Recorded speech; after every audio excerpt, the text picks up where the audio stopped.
Local 4 News starts now with a breaking news alert. Good morning, everybody. That breaking news from Detroit's east side. You're looking live right now. Our crew's still trying to work on a massive industrial fire, trying to get that under control. That started at about 2:30 this morning, although calls came in about 5 a.m. You're looking live at this building at Aevitas near Jefferson and Connor, not far from the Jefferson assembly plant. I do want to add the caveat, though, this has nothing to do with Jefferson Assembly.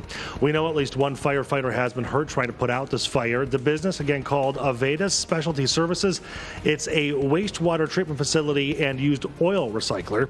Sky 4 was over the area all morning long. We're still trying to figure out exactly what caused this fire, how much damage is there, and if there are any more injuries, although workers there told me while I was on scene that nobody that they know of was hurt. In fact, all those workers getting out of the building as the fire started. We're going to keep an eye on that throughout the next 2 hours here on Local 4 Live.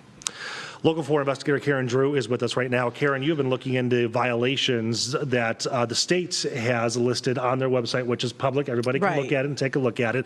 It sounds like the violations, I don't know if minor is the right word, but it's not like they were horrific. Right. Whenever a situation like this on breaking news happens, you try to go and take a quick dive into what you can find public. So these are public records. It is through Eagle.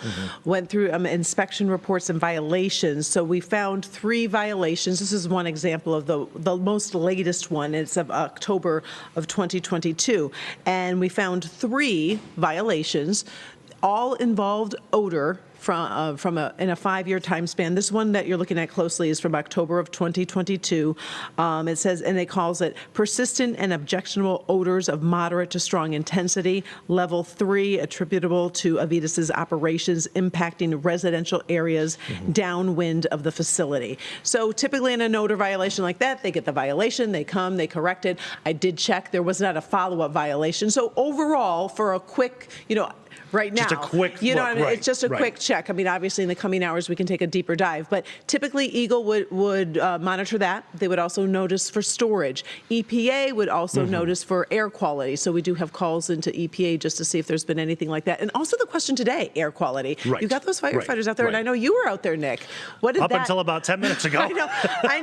I noticed. But when you're taking a look at this, I mean, you see that smoke, and you see, I mean, what did you feel it in terms of in your lungs, or is it something like you just don't notice because it's breaking news and you have the adrenaline? A little of both. And honestly, we were so close to the fire, which maybe is a bad thing at times because you could feel the heat, but the smoke was actually going over us. So I couldn't really tell what it was like once it kind of settled a little bit into the areas. But as we mentioned during the newscast, it wasn't in a residential area. So, that's the silver lining in this, but there still are people affected. There's a major highway, 94, running right through there. There's lots of businesses that could be affected by the air quality. So it's certainly something we'll have to look at. I did want to ask you too, you've been doing this for just a couple of years. When you look at those, who laughed back there? I think that was Ashley.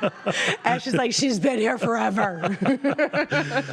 When you start to do those dives into the state reports, whether it be Eagle, EPA, or even OSHA at times, what are the red flags? And did you see any here? No, right now I did not. Normally the red flags is violation after violation after violation, and they don't fix it, or you get a violation, they come back to do the check, and then they find something else. So the 3 odor violations they had in the past 5 years, they were cited, and they did not come back. So it doesn't seem like a consistent problem. Seems like they remedy whatever the issue was. Yeah, I did this factory a few years ago down in Adrian, and it was like violation like every 3 months, every 6 months. So you know that it's a consistent thing that they're not addressing. So it appears that it was something like that. And also didn't affect, you'd be looking for storage tank issues and things like that. We didn't see any of that. And we didn't see any of that. So that, that's your big concern there. But we will continue to do our dive there. But yeah, EPA is a concern. And also we've got calls into hazmat for Wayne County, because when that call came in, it did say a hazmat call. And they said it was safe to enter the building, but at the same time, it is a breaking situation where you've got a fire, you're going to go in. And because you've been on the streets for so many years too, when something big like that happens, you call in the cavalry, and then you can back off, depending on what it's like. But when you hear that there is an industrial complex or a company like that on fire that mainly deals with oil, you're going to bring everybody. And that's why when looking at these live pictures all morning, that it continues to burn. In fact, the live picture we just saw was the first time that I've seen white smoke in the area, which is finally an indication that the fire is either out or very close to being out. But that's the first time we saw that since it started 3 hours ago. Yeah, it really was fierce, and the heat too, et cetera. So I'm glad you're okay. Unfortunately, what one firefighter, like you said, was injured, so we're going to have to check and see how they're doing today. Yeah, the fire department said that it was essentially a minor injury. Okay. They are already in stable condition and a hospital, so he or she should be just fine. Very good. Yeah. All right, Karen, thank you so much for your problem. insight. We'll look more forward to your reports later on today because I know you've got a lot of Yes. diving to do. We will. Some digging. Thanks, Nick. Karen, thanks.